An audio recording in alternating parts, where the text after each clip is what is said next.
Você já parou para pensar até onde vai a solidão humana? Já imaginou um mundo onde bonecos substituem o toque, onde a ausência de um filho é preenchida com o peso e o cheiro de um bebê que nunca respira? Hoje, no Curvas da Mente, vamos mergulhar em um tema que provoca, emociona e até assusta: os bebês reborn. O que eles representam de verdade? São apenas bonecos hiperrealistas ou são espelhos de nossas dores mais profundas, das perdas, da saudade, da vontade desesperada de controlar o incontrolável? Prepare-se para uma viagem intensa por trás das cortinas do real e do simbólico. Vamos explorar como esses bonecos podem confortar e, ao mesmo tempo, aprisionar. Vamos descobrir o que os bebês reborn dizem sobre nós, sobre a sociedade e sobre o que estamos tentando esconder em um mundo cada vez mais desconectado. Aperte o cinto, porque essa reflexão promete mexer com a sua mente. Afinal, por trás do vinil e das roupas delicadas, talvez o que estejamos realmente olhando seja um reflexo de nós mesmos. No começo eram apenas bonecos. Réplicas meticulosamente desenhadas para se parecerem com recém-nascidos, com veias finas, pele rosada e um olhar que quase nos convence de que tem alma. Bebês reborn, eles são chamados. Mas hoje, eles carregam um peso muito maior do que o vinil ou o silicone que os compõe. Eles são, talvez, um espelho de nossa sociedade contemporânea, um retrato da solidão, da saudade e da ânsia por controle em um mundo cada vez mais instável. Vivemos em um tempo paradoxal. Nunca estivemos tão conectados e, ao mesmo tempo, tão desconectados. As redes sociais aproximam, mas também criam muros invisíveis. As relações são líquidas, frágeis, como escreveu Bauman. Nesse cenário, os bebês reborn não são apenas bonecos. São companhia, substitutos simbólicos de ausências reais. São válvulas de escape emocionais para dores que muitas vezes não ousamos compartilhar. Imagine uma mulher que perdeu um filho. O vazio é imenso, impossível de ser preenchido por palavras ou promessas de superação. Um bebê reborn, para ela, não é um simples brinquedo. É um gesto desesperado de reconstrução, uma tentativa de resgatar, ainda que simbolicamente, um amor interrompido. Para outras, pode ser a representação de um filho que nunca veio, de um desejo frustrado pela infertilidade ou de uma solidão insuportável. O boneco, então, torna-se um lenitivo, um conforto emocional. Porém, há um lado obscuro nessa história. Quando o reborn se transforma não apenas em companhia, mas em refúgio absoluto, quando substitui relações reais, ele pode se tornar um sintoma de algo mais profundo. Estamos lidando com uma sociedade onde o toque real foi substituído por emojis, onde a presença física virou videochamada, onde a maternidade idealizada das redes sociais sufoca as mães reais. E o bebê reborn, nesse contexto, emerge como um paradoxo. Ele é, ao mesmo tempo, um sinal de força e de fragilidade. Não podemos ignorar o aspecto terapêutico. Em lares geriátricos, os bebês reborn têm ajudado pacientes com Alzheimer a se reconectar com memórias afetivas, a reduzir a ansiedade, a encontrar um fio de sentido em dias nebulosos. Há relatos de melhora no humor, de momentos de alegria genuína, mas a linha entre terapia e fuga é tênue. Quando o reborn se torna um substituto da vida, precisamos nos perguntar: o que está faltando? A verdade é que vivemos cercados por substitutos. Substituímos conversas profundas por áudios rápidos, amizades reais por curtidas, abraços por figurinhas. E, de certa forma, o reborn é só mais uma peça desse quebra-cabeça contemporâneo. Ele não é o vilão, mas talvez um sintoma. Um lembrete de que estamos, como sociedade, carentes de contato humano verdadeiro, de relações mais significativas, de presença genuína. Mas há também algo profundamente humano na criação desses bonecos. Os artistas reborn, com suas tintas e pincéis, emprestam vida ao inanimado. Eles se dedicam a cada detalhe com um cuidado quase maternal. Cada veia pintada, cada fio de cabelo implantado, cada dobrinha da pele é um testemunho do desejo humano de criar, de tocar, de sentir. O Reborn, nesse sentido, é também uma obra de arte que fala de nossa necessidade de cuidar e de ser cuidado. É curioso pensar como um simples boneco pode provocar tantas reações. Alguns o veem com ternura, outros com estranhamento, até mesmo repulsa. Há quem diga que são bonecos assustadores, por sua semelhança com a realidade. Talvez porque nos obriguem a confrontar o vazio, a ausência, a lembrar que o real está se diluindo em um mundo de simulações. O Reborn nos desafia a pensar: por que nos apegamos tanto a algo que não respira? Talvez a resposta esteja no fato de que o Reborn não nos decepciona. Ele não chora no meio da noite, não cresce, não parte. Ele está sempre ali, disponível, incondicional. E em um tempo em que as relações humanas são repletas de incertezas e rupturas, essa previsibilidade é quase sedutora. O problema é quando isso nos impede de enfrentar o real, de buscar conexões verdadeiras, de lidar com a dor e a perda de forma saudável. E se olharmos mais profundamente, os bebês Reborn nos convidam a refletir sobre o que significa ser humano hoje. Vivemos em uma era de avanços tecnológicos, onde a inteligência artificial simula conversas, onde avatares substituem pessoas, onde a realidade virtual é mais atraente que o mundo físico.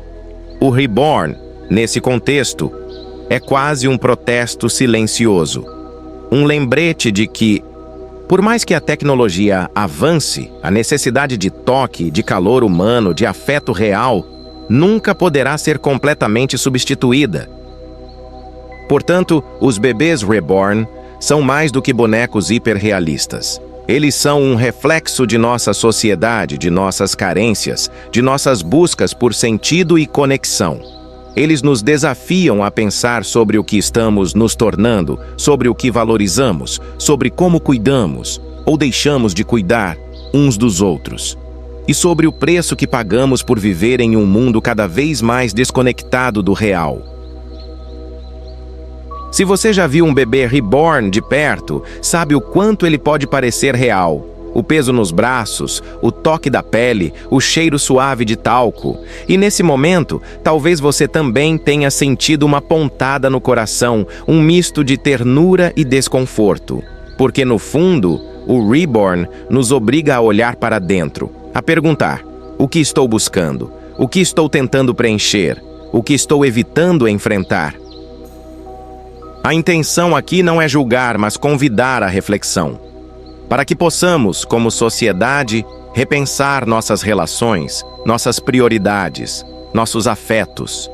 Para que possamos reconhecer a importância do real, do humano, do imperfeito. E quem sabe, para que possamos aprender a acolher a dor, a perda, a saudade, sem precisar substituí-las por bonecos, por simulações, por fugas. Os bebês Reborn, no final das contas, são como espelhos, e o que eles refletem diz mais sobre nós do que imaginamos. Mas por que os bebês Reborn tocam tão fundo em nossa psique coletiva? Por que esses bonecos causam reações tão intensas, desde a ternura mais doce até o desconforto mais profundo? Talvez a resposta esteja naquilo que tentamos enterrar sob camadas de rotina, de tecnologia, de distrações. A necessidade crua e inegociável de afeto humano. Imagine uma sociedade que avança tecnologicamente a passos largos, onde robôs entregam compras, assistentes virtuais nos atendem e algoritmos escolhem o que devemos assistir, ouvir, comprar e até amar. Nesse mundo acelerado, onde o tempo virou um luxo e a presença física parece cada vez mais rara, os bebês Reborn surgem quase como um grito de socorro, um lembrete doloroso e poético de que ainda precisamos do toque, do calor, da presença real. Quantas pessoas vivem hoje em cidades superlotadas, cercadas por milhões de outros seres humanos, e ainda assim se sentem absolutamente sozinhas? Quantos vivem relações digitais, conversas filtradas por telas, interações que nunca chegam ao real? O bebê reborn, nesse contexto, é mais do que um boneco. É quase um manifesto silencioso. Ele diz: eu quero sentir, eu quero cuidar, eu quero ser cuidado. E aqui encontramos um paradoxo fascinante. Por um lado, a arte dos reborn é uma celebração do humano, uma tentativa de resgatar algo que sentimos estar perdendo. Os artistas reborn passam horas, dias, às vezes semanas, criando cada detalhe minucioso. As veias translúcidas, o brilho nos olhos, a suavidade do toque. É como se estivessem tentando, com cada pincelada, reconstruir algo que a modernidade nos roubou. A habilidade, a paciência, o carinho depositados na confecção de um reborn são quase uma forma de resistência contra a velocidade e a impessoalidade do mundo atual. Mas, por outro lado, o próprio objeto que nasce dessa arte pode se tornar um símbolo de fuga, de substituição, de solidão não enfrentada. E aqui está o perigo. Quando um bebê reborn é usado como ferramenta terapêutica, com acompanhamento e consciência, ele pode realmente ser um aliado na superação do luto, da dor, da ausência. Há relatos emocionantes de mulheres que encontraram no reborn uma forma de elaborar o luto por um filho perdido, ou de idosos com Alzheimer que resgataram memórias e serenidade ao interagir com esses bonecos. Nesses casos, o reborn é ponte, não muro. Ele conecta, não isola.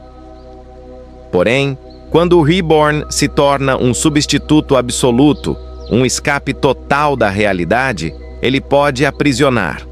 Pode transformar a dor em dependência, a saudade em ilusão.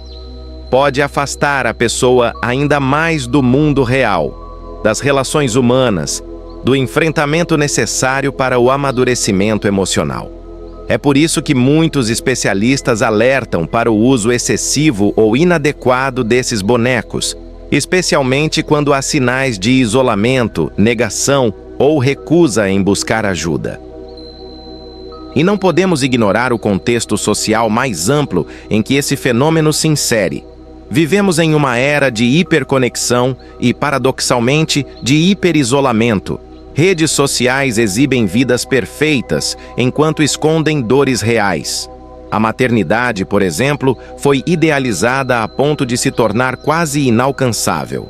A mãe que trabalha, que cuida, que sorri, que tem o corpo perfeito, que é feliz o tempo todo. Para muitas mulheres, essa pressão gera angústia, solidão, sentimento de inadequação. O reborn, nesse cenário, pode surgir como uma resposta silenciosa a esse peso insustentável. Mas essa é apenas uma face da moeda. Há também o lado do consumismo, do marketing, da indústria. Não podemos ignorar que o reborn virou um mercado lucrativo, com bonecos que podem custar milhares de reais, vendidos como companheiros, curas emocionais, filhos substitutos. Há lojas online, feiras, eventos, cursos de maternagem reborn, comunidades inteiras dedicadas a esse universo. E aqui é preciso cautela. Quando a dor vira negócio, o risco é que ela seja explorada e perpetuada, em vez de acolhida e transformada. E ainda assim, não podemos demonizar o fenômeno. Os bebês reborn, em última análise, são também um lembrete da complexidade humana. Mostram como somos capazes de criar, de cuidar, de buscar consolo, mesmo nas formas mais inusitadas. Revelam nossa imensa capacidade de projetar amor, carinho e desejo de conexão em objetos inanimados. E talvez isso diga mais sobre nossa humanidade do que gostaríamos de admitir. Mas e se essa reflexão não fosse apenas um diagnóstico sombrio? E se os bebês reborn, com toda a sua carga simbólica, fossem também um convite à mudança? E se eles nos lembrassem que, por mais que busquemos simulações, nada substitui o real? O toque de uma mão, o abraço de um amigo, a risada compartilhada, o choro ouvido sem julgamentos. Nada disso pode ser reproduzido por um boneco, por uma tela, por um algoritmo. No fundo, os bebês reborn não são o problema. Eles são o espelho. E a pergunta que nos fazem é simples e profunda. O que estamos fazendo com nossa humanidade? Estamos construindo pontes ou muros? Estamos substituindo relações ou reconstruindo laços? Estamos fugindo da dor ou aprendendo a enfrentá-la? Talvez, se tivermos coragem de olhar para esse espelho sem medo, possamos encontrar respostas. E quem sabe, possamos transformar a solidão em companhia real, a saudade em memória viva, a dor em aprendizado. Porque no final, não são os reborn que precisam mudar, somos nós. Contribua de forma inteligente nos comentários com sua opinião sobre este tema. Se inscreva no canal e compartilhe com a primeira pessoa que veio em sua mente agora. Até o próximo quilômetro.